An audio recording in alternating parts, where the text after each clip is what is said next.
मुल्ला नसरुद्दीन इतना नशे में था कि उसका एक अन्य शराबी से झगड़ा हो गया और उसके चेहरे पर घाव और खरोंचियाँ आ गई। आधी रात को घर आया, आईने में देखा और सोचा अब कल की सुबह मुश्किल होने वाली है। ये जख्म और खरोंचे कैसे छिपाएगा? उसकी पत्नी को पता चल ही जाएगा और वो कहेगी तुम फिर से शराब पीकर झगड़ने लगे हो। कैसे छुपाऊँ? उसे एक बढ़िया विचार सूझा। उसने दवाइयों की पेटी में ढूंढा, कुछ मरहम मिला। उसने उसे अपने जख्मों और खरोंचों पर लगाया। बहुत खुश हुआ, खुद पर प्रसन्न हुआ कि सुबह तक हालत इतने बुरे नहीं हो गए और सो गया। सुबह सुबह जब वह बिस्तर पर ही था, उसकी पत्नी बाथरूम में चिल्लाई, आईने पर मरहम किसने लगाया है? हंसने वाली बात है, हंसो। दूसरा चुटकुला। मुल्ला नसरुद्दीन को एक छोटा लड़का नाली में बैठा हुआ जोर जोर से रोता हुआ मिला। मुल्ला ने कहा, मेरे बेटे इस तरह मत रो। छोटे लड़के ने कहा, सुनो दोस्त, तुम अपनी तरह रो और मैं अपनी तरह रोऊंगा। ही समझ में आया कुछ? मुझे तो आया नहीं, लेकिन हंस लो, हंसी का ही था वो। तीसरा। मुल्ला नसरुद्दीन अपने एक मित्र से बात कर रहे थे। मित्र ने पूछा, कल रात कैसी रही? मुल्ला बोला, रात कितनी खूबसूरत थी। मैंने सपना देखा कि मैं ताजमहल होटल गया था और मैंने ज़िंदगी में इतना स्वादिष्ट खाना कभी नहीं खाया। अपने सपने का भरपूर आनंद लिया। मैं अब भी उस खाने का स्वाद, उसकी खुशी महसूस कर सकता हूँ। वो सपने आज भी मेरे आसपास है। दोस्त बोला, कुछ नहीं, इसलिए तो पूछा था कि तुम्हारी रात कैसी रही, क्योंकि कल रात मैंने सपना देखा था कि मैं समुद्र में एक नाव पर हूँ और सोफिया लोरेन मेरे साथ है, नंगी, बिल्कुल नंगी। हो, क्या कह दिया ये तो एडल्ट जोक्स हो गया। मुल्ला अचानक गुस्से में आ गया और बोला, तुम कैसे दोस्त हो? मुझे आने के लिए क्यों नहीं कहा? दोस्त बोला, मैंने फ़ोन किया था, आपकी बीवी ने बताया कि आप ताजमहल होटल गए थे। चौथा चुटकुला। मैंने मुल्ला नसरुद्दीन से पूछा, नसरुद्दीन, मैंने सुना है कि आपका एक्सीडेंट हो गया है। उन्होंने कहा, हाँ यह बहुत बुरा था, लेकिन मैंने 20,000 रुपये एकत्र किए और मेरी पत्नी जो मेरे साथ दुर्घटना में थी को 5,000 रुपये मिले। मैंने उससे पूछा, क्या उसे चोट लगी? नसरुद्दीन हंसा और बोला, नहीं, लेकिन मेरे पास इतनी बुद्धि थी कि मैंने उस उलझन के दौरान उसके मुंह पर लात मार दी। पांचवा चुटकुला। मुल्ला नसरुद्दीन और उनका परिवार अपनी दिवंगत पत्नी का शव लेकर कब्रिस्तान की ओर जा रहे थे। अचानक शववाहकों में से एक का पैर पत्थर पर पड़ गया और वह गिर पड़ा। ताबूत जमीन पर गिरकर खुल गया। जब मृत श्रीमती नसरुद्दीन ने आंखें खोली तो सब स्तब्ध रह गए। वह पूरी तरह जीवित थी, कैटेटोनिया की शिकार।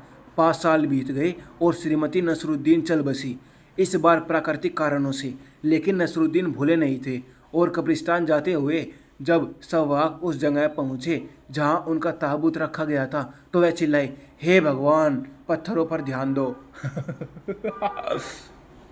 छठा चुटकुला। मुल्ला नसरुद्दीन ने एक नया घर खरीदा और उसमें एक सुंदर बगीचा, एक सुंदर लॉन लगाया। तभी मुल्ला के घर के बगल वाले खाली घर में एक नया पड़ोसी रहने आया। वह मुल्ला के बगीचे और लॉन में से बहुत प्रभावित हुआ। उसने कहा, मैं भी एक सुंदर लॉन बनाना चाहता हूँ, लेकिन तुम्हें कैसा पता चलेगा कि कौन सी घास है और कौन सी घास? मुल्ला बोला, बहुत आसान है, दोनों को उखाड़ कर फेंक दो, जो अपने आप फिर उग जाए वो खरपतवार है। ये चुटकुला था, चलो होगा, हा हा हा, हंस लो। सातवां चुटकुला। मुल्ला नसरुद्दीन एक रात देर से घर आया। पूरी तरह नशे में वह कोशिश कर रहा था और उसके पास सिर्फ एक ही चाबी थी, लेकिन वह ताले में नहीं लग रही थी क्योंकि वह काँप रहा था और हिल रहा था। पुलिस वाला देखने आया क्योंकि मुल्ला आधे घंटे से कोशिश कर रहा था और उसने कहा, रुको, चाबी दो, मैं खोल देता हूँ। उसने कहा, चाबी की चिंता करने की ज़रूरत नहीं है, तुम बस घर को अपनी जगह पर रखो और मैं उसे खोल सकता हूँ।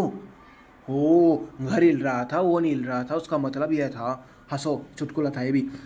आठवां। मुल्ला नसरुद्दीन अपने गांव से बड़े शहर आया और उसके एक अमीर दोस्त ने उसे ओपेरा में अपने बॉक्स पर आमंत्रित किया। मित्र ने कहा, हम अन्य लोगों के पास बैठेंगे, इसलिए आने से पहले अपने मौजे अवश्य बदल ले। ओपेरा सीट पर बैठने के कुछ ही देर बाद पड़ोसियों को दुर्गंध आने लगी। मित्र ने मुल्ला से कहा, मैंने तुमसे कहा था कि अपने मोजे बदल लो। बिल्कुल, नसरुद्दीन ने कहा, और मुझे पता था कि आप मेरी बात पर यकीन नहीं करेंगे, इसलिए मैं अपने जेब में रखे पुराने मोजे यहाँ ले आया हूँ ताकि यह साबित हो सके। बदबू तो आएगी जब जेब में रखा था। नौवा। मुल्ला नसरुद्दीन का बेटा स्कूल से देर से घर आया। मुल्ला ने उसे पकड़कर पीटा और कहा, यह तुम्हें सबक सिखाएगा कि देर से घर मत आना। अगले दिन जब लड़का खेलने से गंदे कपड़े लेकर घर आया तो मुल्ला ने उसे खूब मारा और कहा, यह तुम्हें सबक सिखाएगा कि अपने कपड़े गंदे मत करना। अगले दिन लड़का बुरे नंबर लेकर घर आया। मुल्ला ने उसे फिर पीटा और कहा, यह तुम्हारे लिए एक सबक है कि बुरे नंबर मत लाओ। चौथे दिन जैसे ही बेटा घर आया, मुल्ला ने उसे पकड़ लिया और उसकी पिटाई कर दी। क्या बात है पापा? लड़के ने रोते हुए पूछा।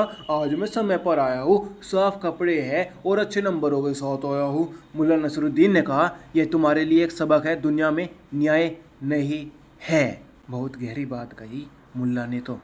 10वां, एक बार मुल्ला नसरुद्दीन हमेशा की तरह बहुत नशे में धुत होकर घर आया। उसकी पत्नी गुस्से में थी और भी ज़्यादा, इसलिए क्योंकि उसने पिछले ही दिन वादा किया था कि वह धीरे धीरे अपनी आदत छोड़ने की कोशिश कर रहा है। पत्नी ने पूछा, अब आदत छोड़ने के बारे में क्या ख्याल है? मुल्ला ने कहा कि उसने आदत छोड़ने की पूरी कोशिश की, लेकिन जब उसने आदत सबसे है काटा तब भी थोड़ा रह गया। जब उसने ए काटा तब भी थोड़ा रह गया, और जब उसने बे काटा तब भी यह रह गया। मैं क्या करूँ, रह जाता है। शब्द से काटा आदत पूरा नहीं करता। 11वां चुटकुला, मुल्ला नसरुद्दीन पूरी तरह सूजे हुए टखने के साथ लंगड़ाते हुए डॉक्टर के कार्यालय में पहुंचे।